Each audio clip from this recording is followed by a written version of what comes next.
ఏమండోయ్ శ్రీవారు? చెప్పండోయ్ గొడ్లగోపు గారు. ఏం కర్రీ చేయను? మీ ఇష్టం వచ్చింది చేయండి, మీ ఇష్టం వచ్చింది తింటమే మా పని. ఉదయం మరి ఇంకా క్యారెట్ బీట్రూట్ ఫ్రై అయితే చేశాను, భోజనం పెట్టమంటావా? పెట్టు, మాట్లాడు. కానీ పెట్టు కాదు బావా, పెట్టాను కదా, అన్నం పెడితే తినలేదు కదా, నీకు ఇష్టమైంది ఏమన్నా తెచ్చుకుంటావా? ఏంటిది? నీకు ఇష్టమైంది ఏమన్నా తీసుకొచ్చుకుంటే కర్రీ చేద్దామని చెప్పి. అసలు ఆ వీడియోలో ఏం చెప్పాలనుకున్నావు చెబితే దాన్ని బట్టి నేను మాట్లాడతా. ఇంకా మా ఆయన అయితే క్యారెట్ బీట్రూట్ ఫ్రై చేస్తేనేమో తినలేదండి, చికెన్ అయితే తీసుకొస్తా అన్నాడు. అందుకని చెప్పేసి చికెన్ కర్రీ అయితే చేయబోతున్నాను అనమాట. కీమా కాదు బావా, ఈ రోజు తీసుకొచ్చిన చికెన్ కర్రీయా? ఈ రోజు ఉదయాన్నే పనికి ఎక్కేమండి 6 గంటలకి. పనికి ఎక్కగానే ఇంకా 9 గంటలు 10 గంటల దాకా ఇంకా పని అయితే అయిపోయింది. ఖాళీగా ఉన్నాం కదా అని చెప్పేసి మటన్ కోసం పోతే మటన్ అయితే అయిపోయింది. మటన్ అయిపోగానే మా బామ్మది కూడా ఒకడు ఉన్నాడు, వాడేం కోడి కాళ్ళు కోడి తోళ్ళు అయితే తెచ్చుకుందాం అంటే, అయ్యా నేను ఎందుకు లేరా బాబా, కోడి మాంసం తెచ్చుకుందాం అని చెప్పేసి చెరువు 1 కేజీ తీసుకున్నమాట. వస్తూ ఇంట్లో కూరగాయలు సరుకులు ఇంకా 1 కేజీ చికెన్ తెచ్చుకున్నాం. నేను 1 కేజీ చికెన్ తెచ్చుకుని మా బామ్మది దిగాడు ఒకసారి కేజీ తెచ్చుకున్నాడు. వాడికి మరీ కొంచెం నీసు అంటే విపరీతమైన ప్రేమలండి. చెప్పు రాజీ. ఇంకా అందుకని చెప్పేసి మొన్నకొక్కడికేనా, నీకు కూడా చికెన్ అంటే ఇష్టమే కదా? నేను ఎప్పుడో ఒకసారి, అదిగా నా ఇష్టం కాదు నీ ఇష్టమే నా ఇష్టం అయిపోయింది, ఏం చేస్తాం? ఆహా అదేం కాదండి, అంటే బావ తీసుకురావడం మట్టుకే తినేది మొత్తం నేనేనంట. అది వాస్తవం ఒప్పుకున్నాం. అట్లా కాదు, తెమ్మ అని చెప్పేదే నేను, తినేది నువ్వు నీ కూతురే. అందుకని చెప్పేసి మా ఆయన అయితే ఇష్టంగా చికెన్ తీసుకొచ్చుకున్నాడు కదా, కర్రీ కూడా మనం ఇష్టంగా చేద్దామని చెప్పేసి మా ఆయన వచ్చేలేకే మొత్తం అయితే రెడీ చేసి 10 కూరల్లో 5 కూరలు ఫెయిల్ అవుతాయండి. 5 కూరలో బాగుండేది, అప్పుడప్పుడు బాగుంది అని చెప్పేసి మీకు ఊరకు చెబుతాను అన్నమాట. అబ్బా అంత సినిమా ఏం లేదు. మరి ఈ కూర ఎడ చేస్తావు చెబుతావు. మరి ఇంక ఈ కర్రీ వచ్చేసి ఎలాగుందో మీరే ఇంకా కామెంట్ చేయండి. నేనే చెబుతాను, చేసి తినేది నేనే కదా, నా మీద ప్రయోగాలు చేస్తా కాబట్టి నేనే చెబుతాను. ముందుగా తెపాలు పెట్టి చూసుకున్నావు, ట్రై పొడి బాగా తగిలించుకున్నావు, తర్వాత అల్లం చూపించి గంటలో దాంట్లో నూనె వేసి తిప్పుతా ఉన్నావు, అది నూనె ఏగిందో లేదో. నువ్వు ఆపు, నీకు తెలియదు కానీ మా ఆయన అంతే చెబుతాడులేండి. కాయలు అయితే బాగా వేడైంది, ఉల్లిపాయ పచ్చిమిర్చి అయితే వేసేసుకున్నాను. ఇంకా అయితే బాగా వేగిన తర్వాత అల్లం వెల్లుల్లి పేస్ట్ కూడా వేసేసి పచ్చి వాసన పోయేంత వరకు అయితే బాగా ఫ్రై చేసేసాను అనమాట. ఇదంతా యథావిధిగా జరిగేదే రాజే, తొందరగా కొత్తగా చేద్దాం, మాట్లాడు. వేరే విషయం ఉంటే కొత్తగా ఏం మాట్లాడుకున్నా, ఆ వంట విషయం జరుగుతూనే ఉంటది. ఏదైనా మ్యాటర్ ఉంటే చెప్పు. రేపు ఆదివారం మనం వెళ్ళాల్సింది ఎక్కడికైనా, బీచ్ గానీ పార్క్ గానీ, లేకపోతే మన తిరణాలు జరిగింది కదా తొలేకాశ ఏకాదశి పైన కొండ, ఇదంతా మనం నేను ఇల్లు చూపించా గానీ నువ్వు ఎప్పుడు రాలేదు కదా. మరి వెళ్దాం మనం ఒక రోజు పోయి, ఒక రోజు వెళ్దాం.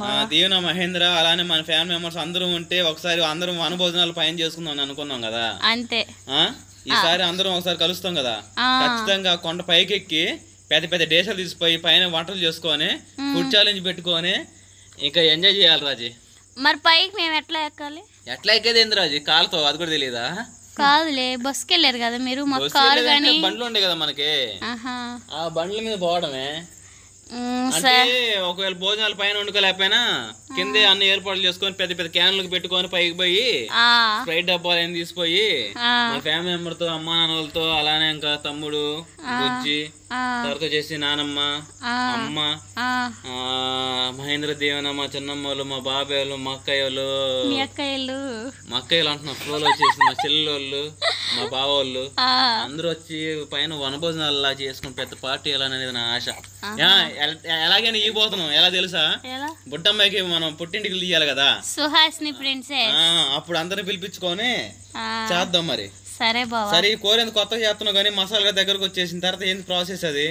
ఇంకేముందండి, మా ఆయన అయితే ఇప్పుడు దా చెబుతా ఉన్నాడు కదా, మా ఆయనకి కర్రీ బాగా టేస్టీగా ఉండాలని చెప్పేసి ఇంకా అడుగంటనివ్వకుండా కింద కొంచెం అడుగంటేది కూడా మొత్తం గీగుతూ కలిపుతూ ఇంకా ఆ విధంగా అయితే చేసేస్తూ ఉన్నాను. నేనైతే ఇంకా సాంబార్ కూడా కొట్టేసానండి, ఇంకా సాంబార్ పొడి కూడా వేసాను. అదే అనమాట కర్రీకి ఇంకా లుక్ అనేది, కర్రీ టేస్ట్ అనేది అనమాట. సాంబార్ పొడి మొత్తం వేసేసుకున్న తర్వాత కల్లుప్పు అవి కూడా వేసేసాను. లేనప్పటికీ ఆ సాంబార్ పొడిలోనేనండి టేస్ట్ వచ్చింది. ఈ రోజు మాత్రం కర్రీ బాగుంది.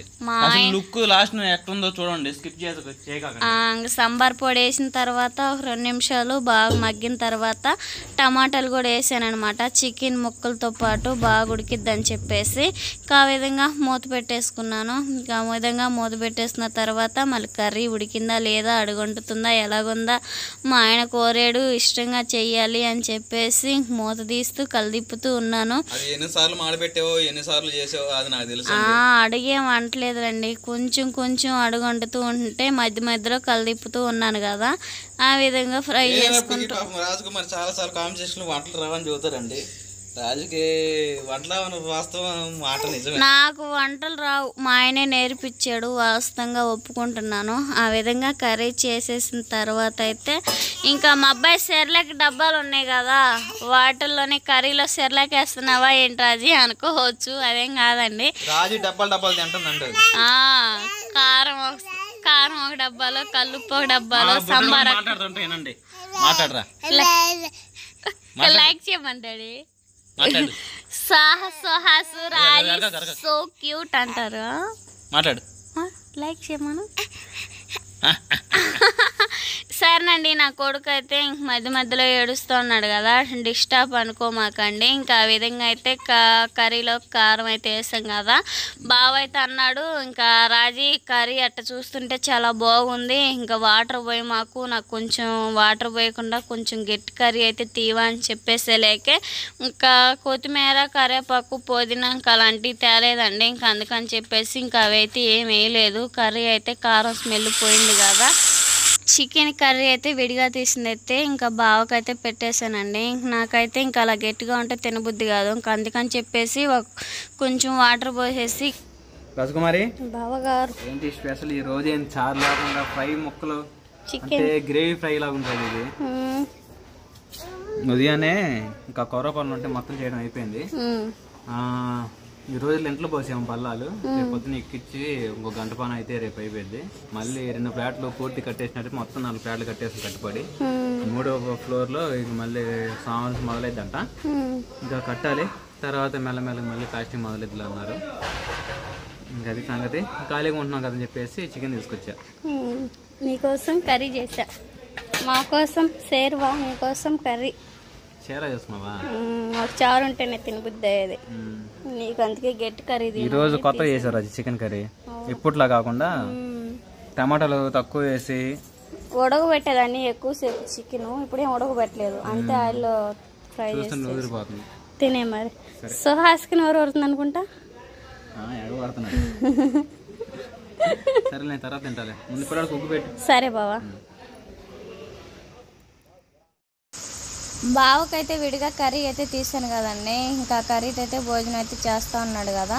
నేనైతే ఇంకా గట్టి కర్రీ అయితే తినబుద్ది కదా అని చెప్పేసి ఇంకా గ్రేవీ అయితే చేసేసుకుంటున్నాను. ఇంకా కర్రీ అయితే రెడీ అయిపోయింది, నేను కూడా భోజనం చేయాలి. వీడియోస్తే ప్లీజ్ లైక్